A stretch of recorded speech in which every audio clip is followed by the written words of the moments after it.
Hello and welcome to the Holyrood Sources podcast, where we take you inside Scottish politics week by week. Thank you very much for finding us. Thank you for following. Thank you for subscribing. We're here every single week analysing the latest in Scottish politics and giving you the view of those who have lived it and breathed it, including Geoff Aberdein, who was Chief of Staff to the First Minister Alex Salmond. Hello, Geoff. Good morning. And also here, Andy Maciver, who was Director of Communications for the Scottish Conservatives. Hello, Andy. Hello, good morning. Lovely to have you both here. Lots to come on the podcast today. In a little bit, you will hear from Unison, Scotland. Their local government representative will be speaking to us because teachers are currently on strike in John Swinney's constituency, and the union suggests that they might actually be able to extend those strikes if there's not action from the Scottish government. So we'll assess that with David O'Connor in a little bit. Plus, you will hear from the Scottish Liberal Democrat leader, Alex Cole-Hamilton, who has sent us a voice note from Pennsylvania, where he's campaigning for Kamala Harris to win the US presidency. Lots of discussion to come on that. First, though, guys, shall we start sort of picking up, I guess, where we left off last week on Alex Salmond? And I guess the kind of, it's difficult to describe what's happened in the days since, but the kind of political ins and outs of Alex Salmond's death. And I suppose the fundamental kind of point in all of this that has got a lot of attention is how the Scottish government approached the death of a former First Minister. And clearly there are complications within the SNP and the internal workings of the SNP, but actually there was a lot of commentary that North Macedonia may have given Alex Salmond a more fitting send-off than the reception he received in Scotland. Geoff, what do you think about this? I suppose one of my questions is, there was seemingly no protocol from the Scottish government. And I suppose that feels like a kind of fundamental issue as to what happens when a former First Minister dies, and in this case dies abroad. Yeah, absolutely. And I think that, I've spoken to some Scottish Government ministers over the last week or so, and the reality is, as you point out, there is no protocol for a former First Minister dying. And what would happen, particularly if that individual died overseas. And so I suppose the point I'm about to make is not specific to Alex Salmond, it's specific, to any former First Minister. I think that needs to be addressed pretty quickly, actually. Now, it's not easy, these things, because you have to go with the wishes of the family, but I do wonder if the Scottish Government and the UK Government would have to be involved in this as well, at some degree, I would have thought, given the particular circumstances around Alex Salmond's death. But I do feel that you need to be able to have in the bookshelf at St Andrew's House, this is the kind of minimum that would be offered in these circumstances, should the family want that. I just feel that we need to have some sort of process, because I know what's happened is that people have been running around going, well, what do we do here? What is the plan of action? And I do have a degree of sympathy there, actually, because if there isn't a protocol to work from, a basic, crib sheet to work from, then you are going to have these kind of people say, well, wait a minute, what's going on here? And your point about the imagery and the optics of what North Macedonia put on in terms of the Guard of Honour and all the rest of it, was extremely, I thought, very nice, actually, and quite fitting. But then returning to Aberdein, there wasn't the same sort of organisation in place, and perhaps the family didn't want that, we don't know. But the point I'm making is I think we need to have an established protocol going forward for any future circumstances where this arises, Yeah, Andy, it feels like that would make sense, wouldn't it? Because immediately then there is no such controversy as we have witnessed in the last few days, and no such concern that it's not being done, in inverted commas, correctly. It felt almost a bit messy, I suppose. I mean, overlaying this obviously is the whole SNP psychodrama, and it's difficult to know exactly how much part this has played, and how much of it has just been that the government just didn't have protocols in place. But if I look at it sort of dispassionately, just as a citizen, I was pretty uncomfortable with the whole thing, if I'm being honest. It doesn't matter to me whether it's a nationalist former First Minister or a unionist former First Minister. I just was uneasy about the juxtaposition of the trouble and, to a degree, the pomp that the North Macedonians went to, juxtaposed with what happened when he got back here. I mean, we have to have more. This is a bigger issue, I think, actually, but we have to have more respect for our politicians. We have to have more respect for our leaders.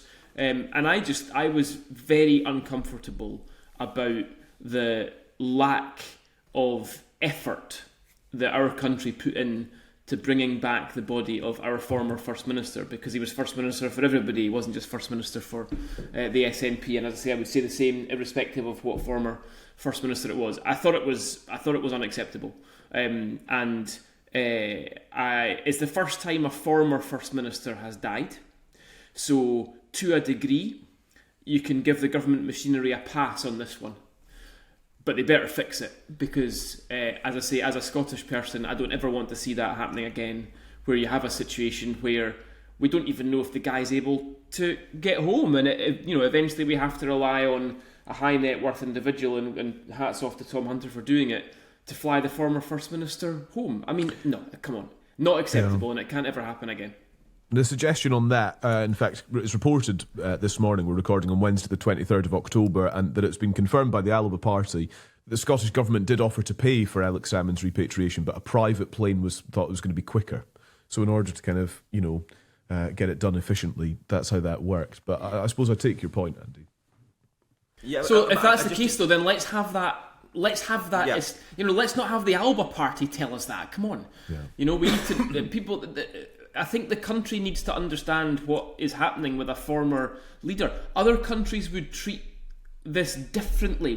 We are not treating a former First Minister with sufficient respect here, irrespective of who it is and whether or not people liked him. He's a former First Minister, and we have to do better than that. Yeah, I think that's the point we're all making, isn't it? If there was an established protocol that said, should a former First Minister die overseas, it is anticipated that the Scottish Government, with the agreement of the family, would pay for the return. And it's there. It's in a protocol. That's just what happens. So there's no unsurprising kind of turn of events. That is it. That's the starting point. And then what else would be potentially offered, again with the agreement of the family concerned, as to what level of ceremony, if any. Now, I think it's lessons learned time, and I'm certain the Scottish Government Civil Service will be looking at this pretty closely now going forward to establish such a protocol, and I think that's to be welcomed. Just as another bit of a follow-up, and it's worth mentioning that we have a WhatsApp number, and lots of you have been using it over the course of the last week. So first of all, thank you for some very nice messages that have arrived on there. Thank you for some voice notes. I know we keep promising to use your questions and voice notes in a different episode, and we will do that. We are just gathering them all up. But if you'd like to WhatsApp your thoughts, your comments, and your voice notes to us, the number is 0333 404 6507. And actually, Geoff gets in touch on WhatsApp, a different Geoff, to ask what happens to Alba after Alex Salmond's passing. And I think it's a good question, and it's one that's worth exploring just now, just as a thought, because the Alba party are determined to continue. There's no reason that they shouldn't, but clearly they have lost a hugely charismatic leader, Geoff. So do they carry the same sort of punch as when Alex Salmond was their leader? It's a good question. I think that Kenny McCaskill has kind of stood into the position of acting leader. Kenny's a substantial figure in his own right, obviously former Justice Secretary. I think that should they want to continue, they will. I think the question becomes, how do they intend to campaign ahead of 2026? Clearly, there has been some vociferous disagreements with the SNP. For my money, they need to find a USP that actually balances that off, because their strategy at the last Holyrood election was, of course, vote SNP 1 and Alba 2, but the SNP didn't play ball on that. And just to remind our listeners, that's because there's a constituency vote and a regional vote, which is the proportional element of our electoral system. Should they wish to campaign on that similar platform, they are going to have some sort of agreement with the SNP. Now, you're only going to get any agreement with the SNP, I would have thought, if relations are somewhat thawed and there's some sort of strategic imperative put in. Will that happen? We finished last week's podcast. I said perhaps a fool's hope that the movement might be somewhat unified and reflecting on what's gone before and how they may want to move forward.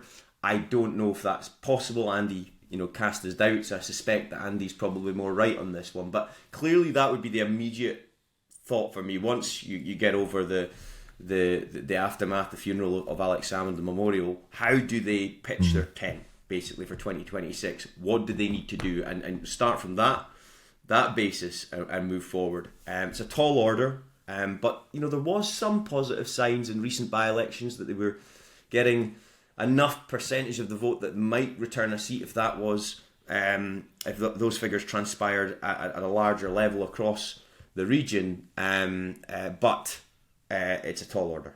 Yeah. Andy, I think there's two sides to this, isn't there? Or there's two ways this could go, without wishing to be kind of crass about it. Either the loss of such a charismatic leader as Alex Salmond completely dents Alba's electoral prospects, bearing in mind they've never won a seat in an election with him as leader, or it causes some sort of coalescing around the party by way of some sort of show of solidarity and support for his former party.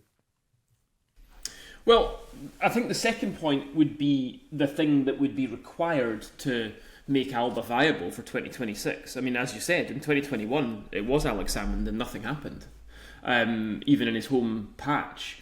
Now, might that have been different this time? Who knows? But look, let me wind back. There's a market for another independence party. We have a proportional representation parliament. We don't have that many parties in it as proportional representation parliaments go, so there is a market, there is space for an extra party or two in there, and there's no reason why there shouldn't be space for an independence party, especially one that wants to take a different strategy towards independence than an increasingly gradualist SNP. So it's there, the gap is there. However, it needs a figure, it needs a person to lead it, because the brand of the party itself is not enough to carry it through. With the best will in the world, Kenny McCaskill's a long time out of the front line. He's a long time out of the front of people's minds.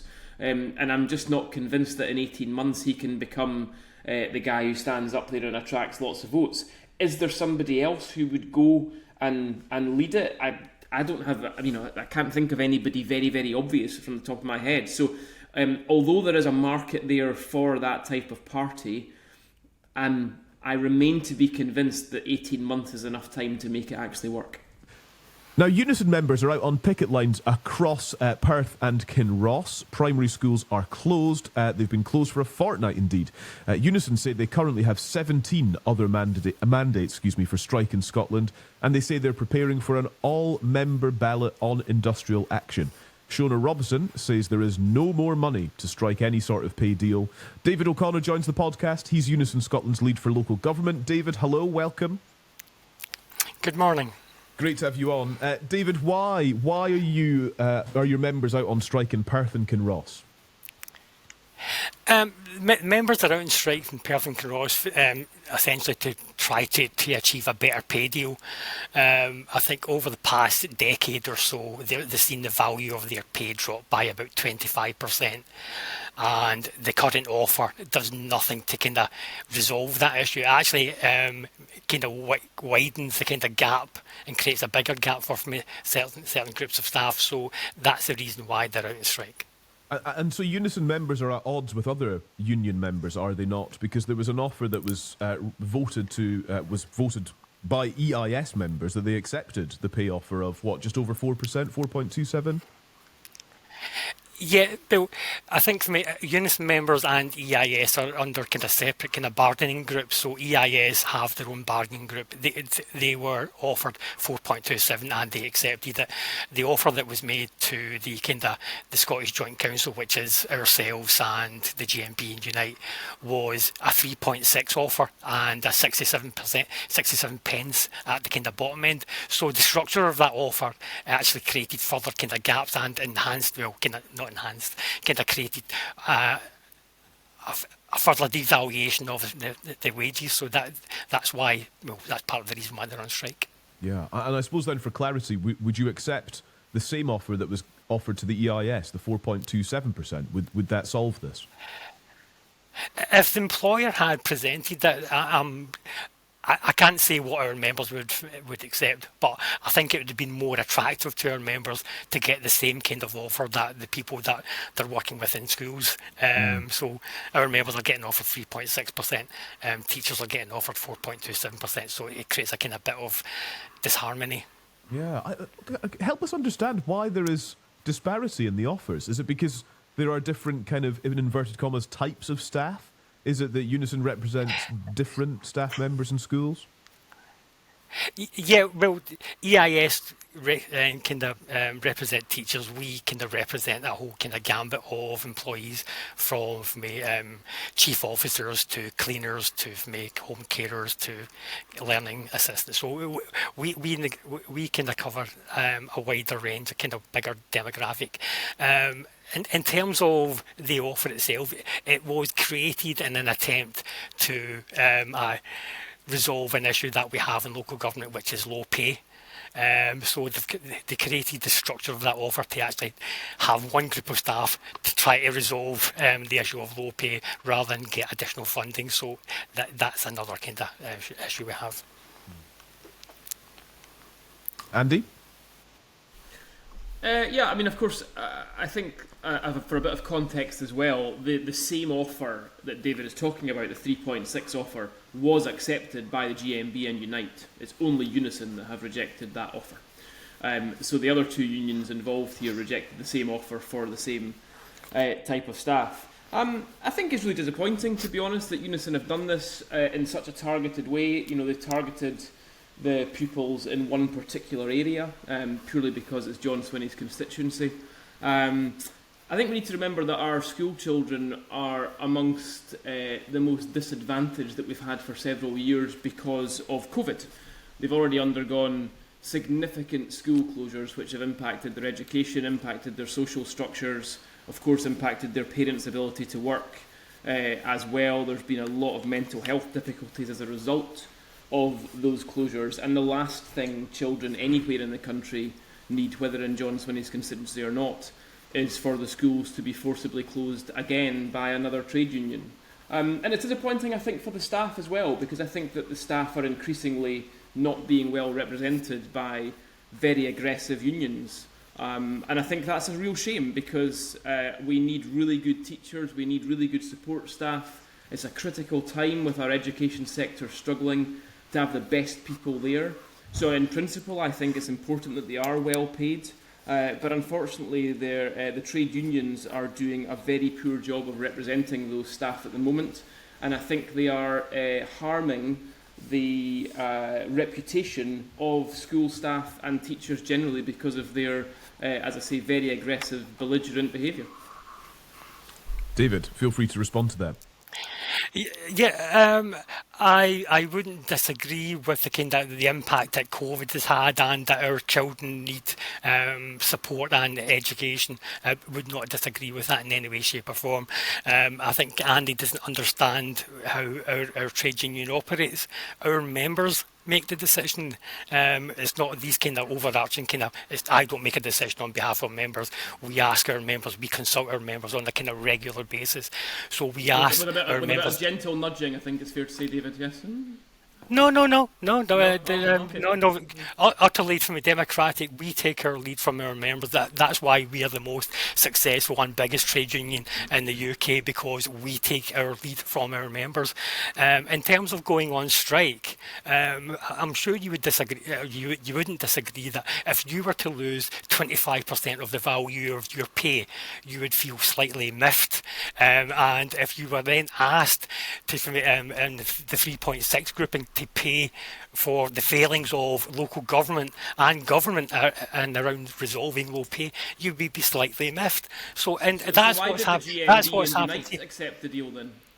and you didn't. GMB and Unite cover a very small demographic within local government at the kind of lower end, so their members benefited from this, so that's why they were quick to pick up in this offer. We, as the biggest trade union, cover the full demographic, so we cover from kind of top to bottom, so we are looking for a fair pay deal for everybody, and that's what our members are saying, is that we're in a trade union to achieve a fair pay deal for everybody, and that's why they're doing it. These people don't want to be on strike. And trust me, I don't want them to be out on strike. I see it as a kind of almost a kind of failure that we've not achieved a settlement. The fact that kind of John Swinney, Shona and Cosler are saying that we should get round the table to resolve this. I'm more than happy to get round the table. They keep saying it to us, but they won't give an invite to get round the table. So I think we have to kind of take that on board as well. Mm-hmm. I do. I mean, I think I agree, David, entirely that the individuals very often, and I've spoken to a lot of teachers and school staff over many years about this, I don't think the individuals do want to be on strike by and large. I think very few of them want to be on strike. But unfortunately, I think that you're hampered here by the behaviour, not just in education, but across the board, including in the rail sector, of course, as well. I think you're hampered by the behaviour of your fellow trade unions, the leaders of those unions, because quite often, quite frankly, it looks like they do want to be on strike. And I think that when you have a situation, if you're saying that you don't want to be, and I take that at face value, but when you have that sort of situation where you feel you're forced to be on strike and aren't actively trying to be, I think the problem is that you're harmed by the behaviour of your trade union colleagues across the UK who have behaved very, very poorly for years. But hang on though, because actually the Scottish Government in its pay deals, NHS staff a 5.5% pay increase. We've already talked about the disparity in teachers' pay increases as well. Why shouldn't Unison members actually stand up for themselves and say, well, hang on a second, if you're in the NHS, you're getting 5.5. If you're working elsewhere in education, you're getting 4.27, and we're being offered way less than that. Why is the Scottish Government treating people differently here? Well, I think that's fine if they want to do that. But I mean, the reason that different people get treated differently is that they are different jobs and they're worth different amounts of money. Not everybody gets paid the same, and not everybody gets the same pay rises. Now, I don't think the system of deciding what the pay rises should be is very good, because the system recently has been whoever shouts the loudest gets the most. And that's why we have the sort of action we're getting just now, because it has been working, because the government has been caving for years on these demands. But you know, if you're saying the system doesn't work and it isn't always equitable, absolutely, I'm completely clear about that. I don't see why a newly qualified teacher should be getting paid half of a newly qualified train driver. To me, that's utterly ridiculous, and I think to a lot of people it's utterly ridiculous as well.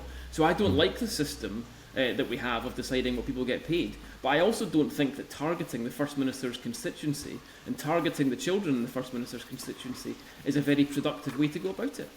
Go on, Geoff, and then we'll let David back in. Of course, yeah, and I suppose I was going to have a suggestion to Andy that he and I joined a podcast union to ensure that we got paid, Calum, for this podcast. But clearly, given his comments there, I think that's highly unlikely. I think that's unlikely. No, thank you, David, for coming on. A very interesting discussion and knockabout between the two of you there. I suppose a couple of thoughts from my observations of being in government way back when. I understand the tactic about the Perth and Kinross thing, because that's a way to raise profile, and it's been done for time immemorial. You know, that's just what happens. I understand from your perspective that the tactics there. I suppose my question is more around the resolution to this. So earlier this week, Stuart Hope of Unison said that you're now considering a ballot of all, a Scotland-wide ballot. Shona Robeson's came back and said, well, actually, there is just no money this year. Okay, we've heard that before from government, we get that. But she did seem to open the door in her quotes, and I don't know if you saw this, David, to coming back next year, the following year, as a potential route to getting some sort of resolution. Can I ask you, given I think we all agree that we don't want our kids off school, is that something you would look at in terms of a resolution if you got a concrete agreement to revisit that? I mean, I'm just trying to think about where does this all end up, this particular action? Yeah, before I answer that, I would like to kind of jump back to kind of the value of the value of people's pay, because I think we did touch on kind of the NHS staff being offered 5.5%, and I struggle with that myself as well. Why a cleaner in the NHS can be offered 5.5%, somebody in local government won't be offered that amount, and OT in health will get offered 5.5%, and OT from a local government will be offered 3.6% for doing exactly the same job. I think local government continuously comes at the back end of pay deals, and that's why the value of their pay has dropped so significantly. So I kind of just flag that up, and I think it's also it kind of galls our members when they're told by politicians, both in COSLA and from in government, to say that we have to kind of manage our expectations and kind of suck it up, really, when they're the people that are being offered themselves getting a pay offer of 6.7% and over 13%. So I think somebody saying that to you when they're getting that pay deal and you're getting 3.6% is kind of ludicrous.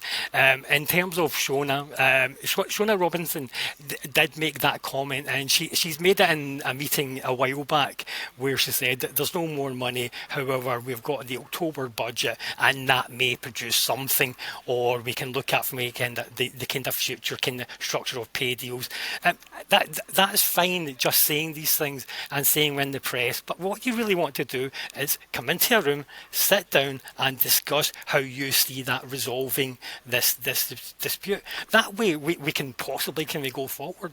However, if all you're doing is just making wild public statements and not speaking to the people that you're aiming them at, it's not helpful. So I'm super keen to sit in a room with Shona, with John, or whoever in a kind of way to try to kind of resolve this. Because as I said, I don't want our members to be in strike. They don't want to be in strike.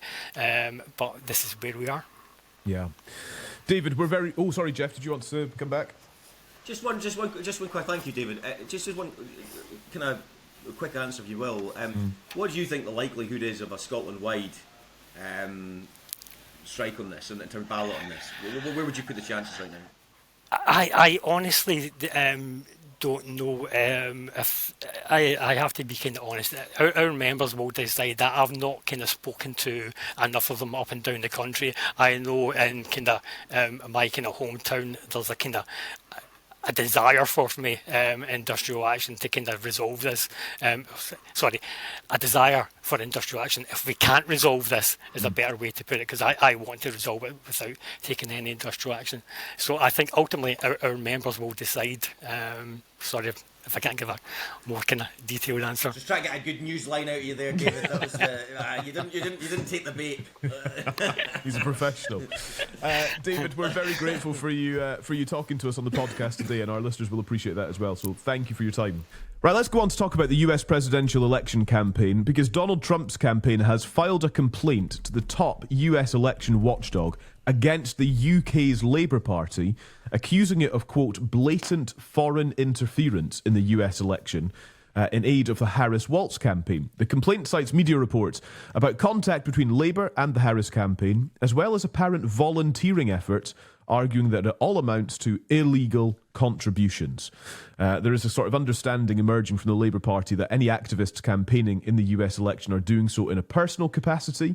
Sir Keir Starmer says they've gone as volunteers and it won't jeopardise the UK's relationship with the US if Donald Trump should win in November. He is actually Donald Trump. The campaign has referred to the far left Labour Party, and they've been referred to the Federal Election Commission. As well as the Labour Party's, apparent connection to campaigning in the US, the Scottish Liberal Democrat leader, Alex Cole-Hamilton, is also campaigning for Kamala Harris, and he sent us this voice note from the campaign trail.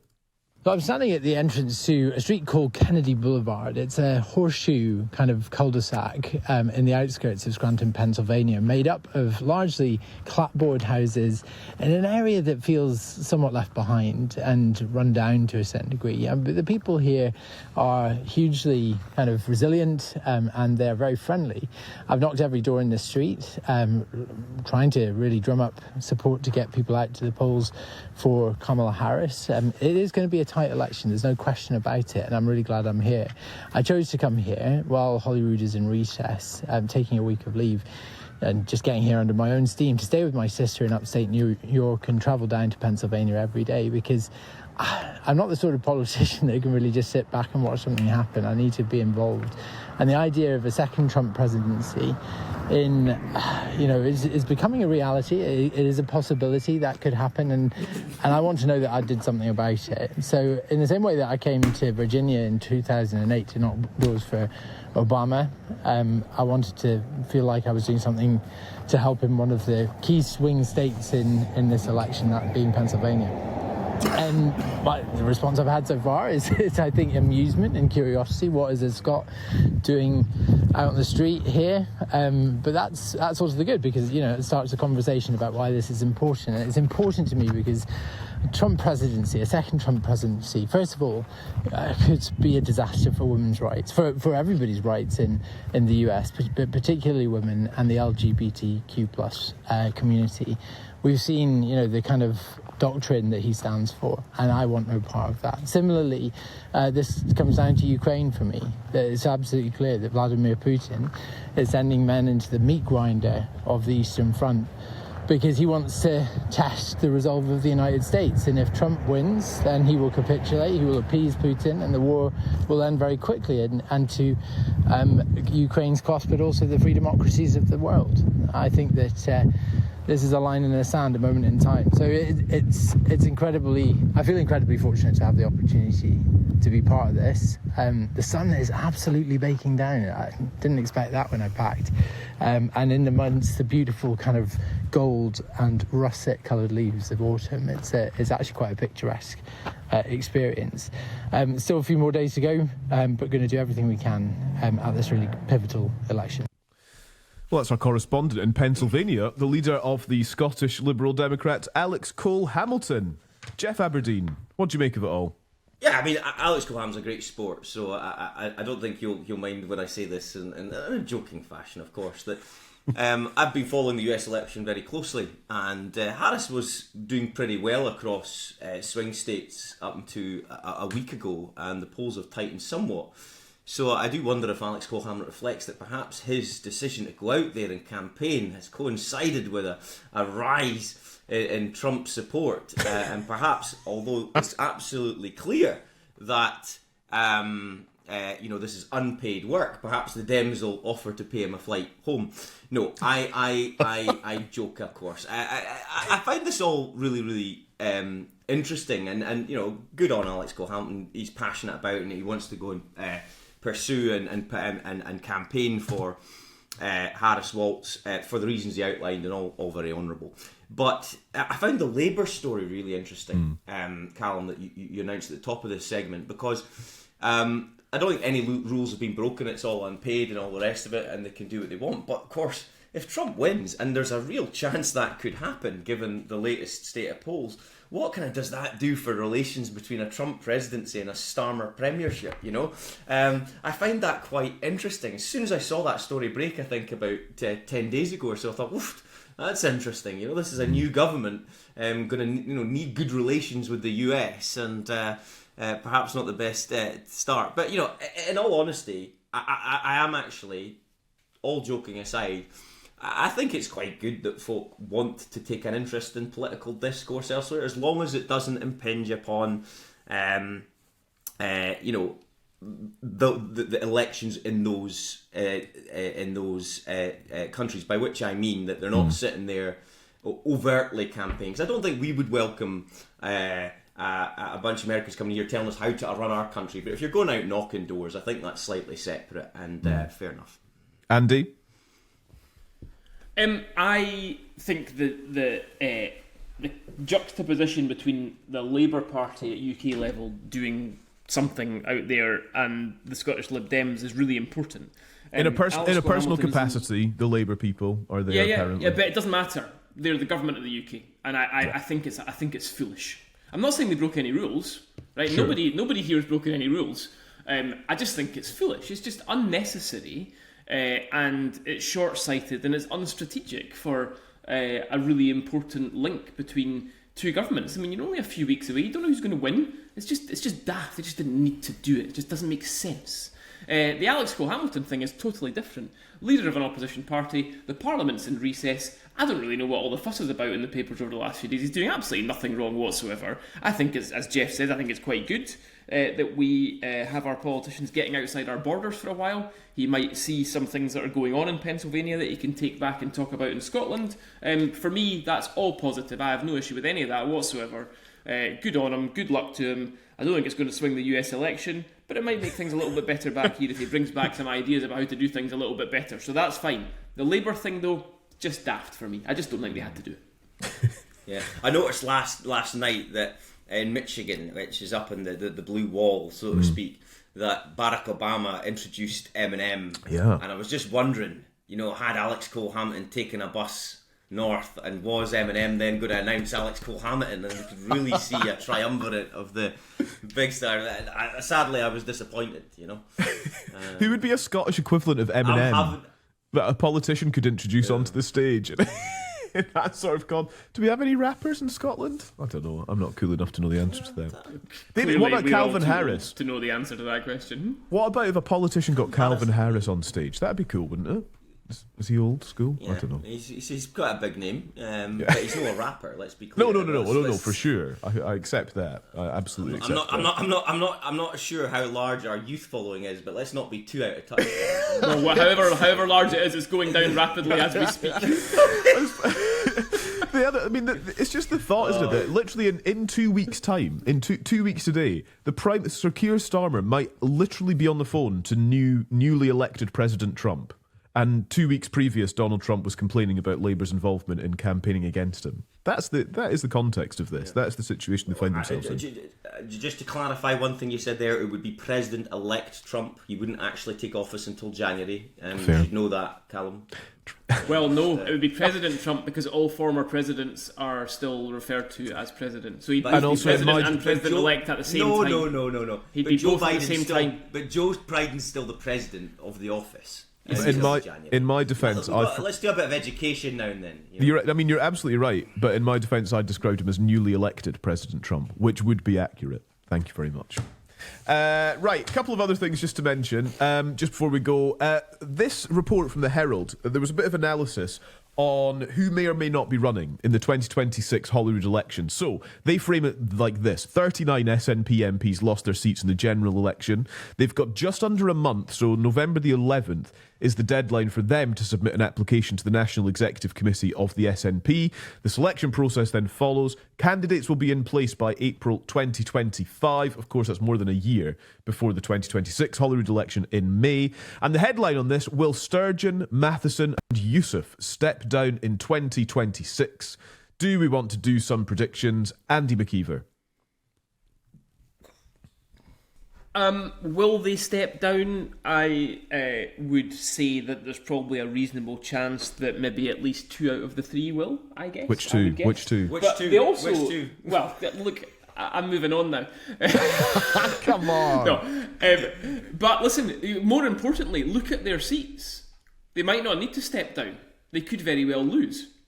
Even if they stood. Which ironically enough is why they'll step down. Yeah, well, there you go. So I think so yes, the more interesting thing here, I think, in my humble opinion, is not the kind of former people who were something that are now stepping down. The more interesting thing for me is the possibility of getting some decent people who were MPs, because there are a lot of very decent SNP MPs who lost their seats a couple of months ago, and whether they might come to Holyrood. They really, if you look back far enough to 2015, and Geoff will remember this as well, and he'll probably know many of the names, but several people who became SNP MPs in 2015 were only standing in order to secure themselves the seat for the 2016 Scottish election. Remember, before that election happened in 2015, nobody thought they were going to win 56 seats. So a lot of people were standing thinking, that's fine, I'll put in a decent show and I'll get to Holyrood next year. Now, I think a lot of them, I've never been a big fan of people going to Westminster. I think you can very quickly become anonymous when you go to Westminster. And I'd like to see quite a lot of those SNP MPs who've lost their seats come to Holyrood. Holyrood needs good people. needs more people from all parties, needs better people, and I would love to see some of them standing. Yeah. A couple of things. I just want to pick you up on that last point about, not many of them thought they were going to be elected. I'm not sure that's actually true. Post the referendum in 2014, the polls were pretty good for the SNP. Nobody foresaw the landslide and tsunami that took place, but I think a lot of them thought they had a pretty good chance of being elected when they went through the process of putting themselves forward as a candidate. So I'm not sure I agree with that particular bit, Andy. Going back to the question at stake, I think, just tradition more than anything else tells you that the two former First Ministers, as in Hamza and Nicola, you'd think that they probably would be considering standing down. I suppose that relates to each of their personal circumstances, whether they take that decision or not. But that's always been my kind of view, that they would. Michael Matheson, I'm less certain about. We all know the issues that he's faced in recent times, so he may choose to exit stage left as well. But I think the bigger point, and what Andy touches on, is interesting, whether they would win the seat anyway. I do think John Swinney has steadied the ship. Now, you can argue that a lot of that's not down to his actions. It's perhaps a little bit of disappointment with the Labour Party since they took office. We have seen some polls for Westminster elections, which are irrelevant just now, that show that the SNP would take a lot of those seats back at Westminster. We need to see some heavy data and some consistent data from the Scottish Parliament to see if that's being translated to that contest. But there's no doubt there's a sense that a mixture of John calming things down with Kate as well as his deputy, it feels a little bit more managed. And I tell you just one thing in closing, people have been quite critical, or there's been some controversy around Murray Foot, the chief executive, resigning, and Carol Beattie, I think her name is, taking over as interim chief executive. I think, I'm not sure it's confirmed yet as full-time, maybe perhaps it is. My point here is not about that. You can have all the knockabout you want, but it was actually the way in which it was announced. Nothing leaked. Did you notice that? Yeah. Right? No, there's a lot of people involved in this. So Murray Foot going, it was a surprise to everyone, and then that appointment being made, it all happened in a way that there was no leaking of the story. It was managed effectively, and it just said to me behind the scenes with my kind of advisor head on, maybe things are just being professionalised again to a level where there is a little bit more thought going into this and strategy going into it. Whatever you think about the appointments and the resignations are relevant. I'm just talking about how it was handled. So there is a sense that these things are starting to be a little bit more professionalised, that the party is in a better position on that front. Big things are still to happen, the branch form and all the rest of it. So I'm not certain, if I'm Anna Sarwar, am I particularly happy where things are? Are we going to win all those seats? Not sure just yet. I think it's too early to tell. They certainly want to be in a position just now where it looked like an absolute certainty. Well, it's not a certainty, let's put it that way. Yeah. This is the thing for... this is a broader discussion that I'm sure we'll have repeatedly over the next little while, but this is the problem for Anas Sarwar. If he's standing on a doorstep and somebody says to him, yeah, it's great, I voted for you guys in July, we've got rid of the Tories at Westminster, that's fantastic. Now I'm just thinking about Holyrood. And actually, why are you any better or different than John Swinney? What are you offering that's different from what John Swinney's offering? It's not that easy a question to answer. And as I said before, it would have been a much easier question to answer if it was still Hamza Yousaf in the Greens. It's not as easy a question to answer for Anas Sarwar now. Much more difficult, much more challenging. He's got to find some sort of USP here over John Swinney and over the SNP. At the moment, he doesn't have one. I think it will end up being something around the kind of regional, local agenda, I suspect. Mayors, combined authorities. I think that's where his USP will be. Is that as big and sexy enough a USP to win an election? I'm not so sure. Well, just to close off this conversation, because I think you make a really good point. I mean, I've said before, and I'll say it again now, that this idea of voting for change, which worked so well in the UK general election, doesn't have the same potency if the change that you're offering, as per what Westminster offered, is winter fuel pay cuts and all the rest, and a very tough budget, a fiscal, all this kind of mood music around the UK party. So I agree that I think Anas has to try and identify a kind of very new, refreshed strategy for the 2026 election, unless, in those 18 months it becomes clear that Labour are performing extremely well across the UK. Doesn't look like that's going to be the view of that of that government anytime particularly soon. They're in it for the long haul, you get that sense, which doesn't particularly help the Scottish Labour Party in 2026. Yeah. Can I just say we've got huge plans for next year and for the year after in the run-up to the 2026 Holyrood election, of course. And next week on this podcast, we'll be reacting to the UK government's budget, and we'll be unpacking and understanding the implications of that for the Scottish government's budget as well, and what that means heading into their announcement at the beginning of December. So lots still to come on the podcast. For today, Geoff, thank you. Andy, thank you. Thank you very much for listening. As you've been listening, you can WhatsApp us, you can send us your voice notes. We'll play them next week in response to what you've been hearing today. Whether you agree or disagree, you're very welcome to be a part of the podcast. The number to WhatsApp us is 0333 404 6507, and we'll talk to you next week. Thank you so much for watching. Press subscribe and you'll get all the best videos offering insight on Scottish politics delivered straight to your feed. Press subscribe and stick around. And if you'd like to hear our conversations in full, open up your podcast app and search for Holyrood Sources.